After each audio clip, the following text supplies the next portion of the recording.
Assalamualaikum warahmatullahi wabarakatuh. Jamaah sebangsa dan setanah air, alhamdulillah, bersyukur kita kepada Allah Subhanahu wa taala.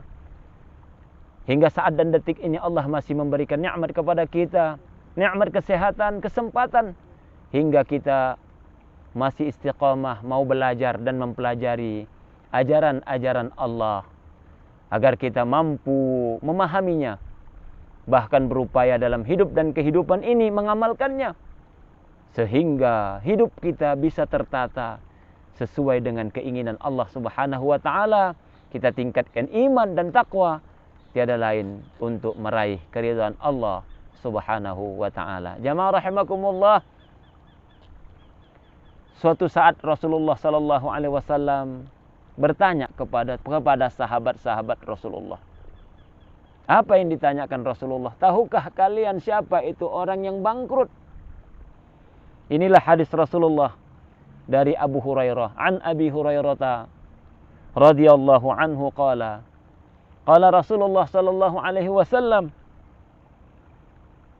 atadruna mal muflis? Rasulullah sallallahu alaihi wasallam bersabda, tahukah kalian wahai umatku, wahai sahabatku, apa itu sebenarnya orang-orang yang bangkrut? Qalu al-muflisu man la dirhamun lahu wala mata'un. Sahabat Rasulullah menjawab, al-muflisu man la dirhamun lahu. Orang-orang bangkrut adalah orang-orang yang tak memiliki dirham, tak memiliki uang, wala mata'un, dan tak memiliki harta benda. Kata Rasulullah sallallahu alaihi wasallam bersabda, faqala innal muflisa min ummati. Rasulullah mengatakan sesungguhnya orang-orang yang bangkrut, orang-orang yang muflis dari umatku adalah man ya'ti yaumal qiyamati bi salatin wa siyamin wa zakatin. Orang bangkrut itu adalah ketika pada hari kiamat nanti dia membawa amal ibadah dan solehnya, baik dia salatnya, baik di itu puasanya, bahkan salatnya dan amal ibadah yang lain. Tapi kata Rasulullah ada iringannya.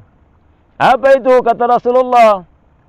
Wa ya'ti wa qad syatama hadza. Tetapi kata Rasulullah, selain dia melakukan salat, puasa dan zakat, dia juga harus menebus karena kesalahan yang telah diperbuatnya. Apa kata Rasulullah? Syatama hadza. Kata Rasulullah, ia datang mengutuk orang lain, menggunjing orang lain, membuli orang lain. Mulut dan katanya suka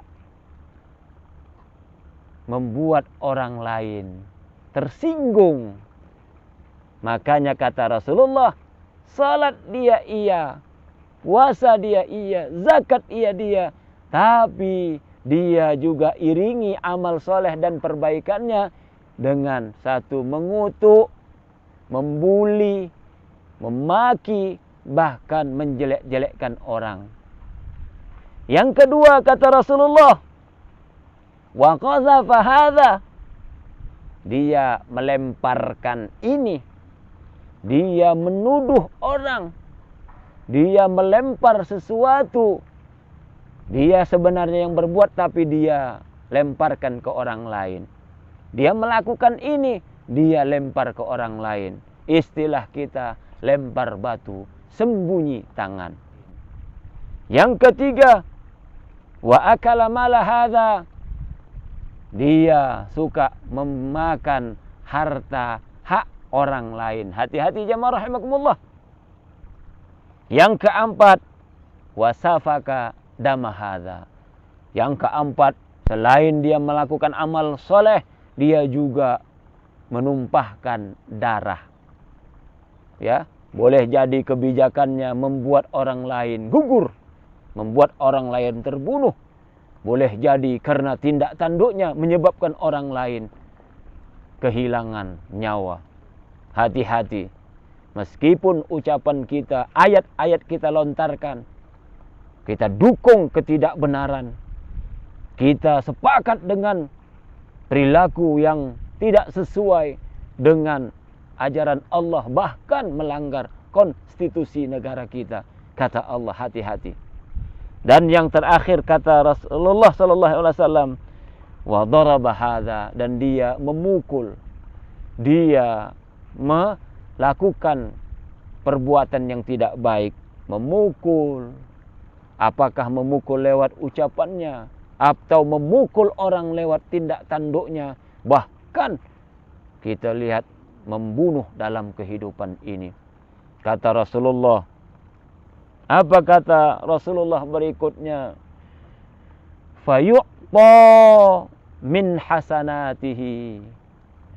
Kata Rasulullah sallallahu alaihi wasallam, kebaikan dia akan diberikan kepada orang yang telah disakitinya, orang yang telah dibunuhnya, orang yang telah dimakannya hartanya, sehingga kata Rasulullah, fayu'ta hadza min hasanatihi.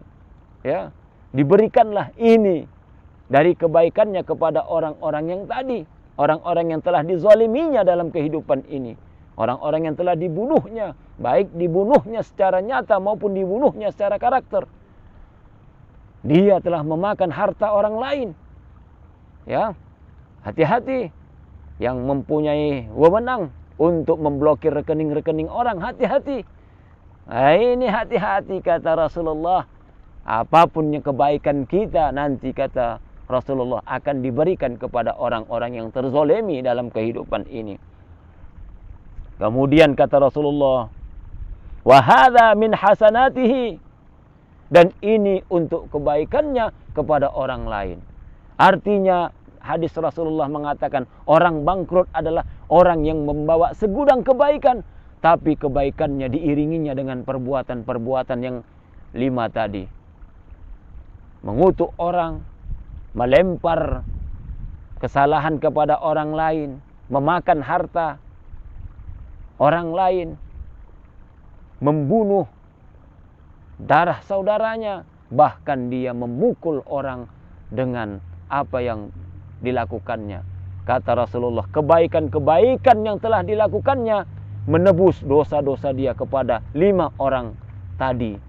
Sehingga kata Rasulullah, fa in faniyat hasanatuhu qabla an yuqda ma alaihi ukhidha min khatayahum faturihat alaihi thumma turiha finnar.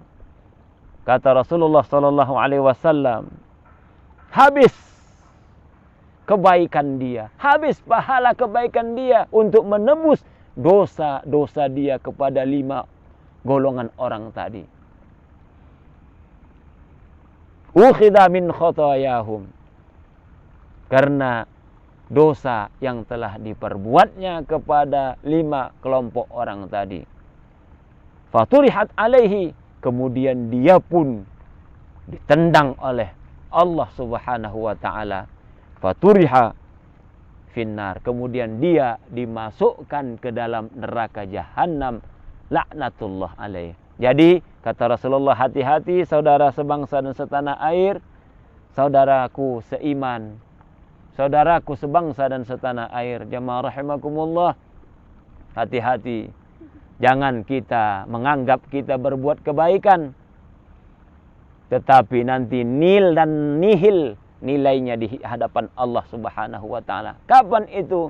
Ketika amal soleh kita, salat kita, puasa kita, zakat kita, haji kita, sedekah-sedekah kita,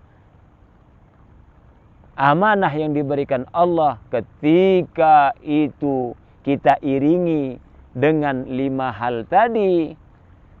Mengutuk orang, menggunjing orang, membuli orang. Yang kedua, Jangan lupa, jangan diiringi amal soleh kita dengan yang kedua, melempar kesalahan kita terhadap orang lain. Ketiga, memakan harta orang lain. Yang keempat, membunuh. Baik membunuh orangnya langsung ataupun membunuh karakternya.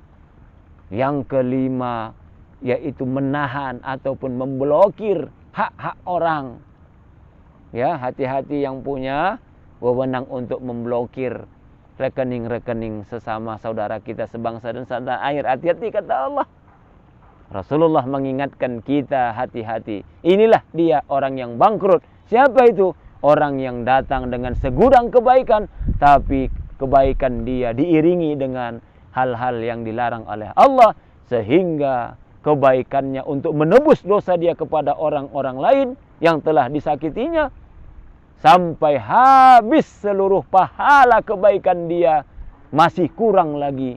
Sehingga kata Rasulullah, dia pun akhirnya dicampakkan ke dalam neraka Jahannam laknatullah alaih. Inilah orang yang bangkrut dalam hidup dan kehidupan ini. Mudah-mudahan dengan kajian singkat ini, mari kita mawas diri dalam kehidupan ini. Jangan sedikit pun amal soleh kita, salat kita, puasa kita, zakat kita, haji kita, bahkan amal ibadah kita yang lain, kita iringi dengan perbuatan-perbuatan seperti yang digambarkan 5 hal tadi. Sehingga kita selamat hidup dunia, selamat juga hidup akhirat. Usikum wa iyaya nafsi bi taqwallah. Wassalamualaikum warahmatullahi wabarakatuh.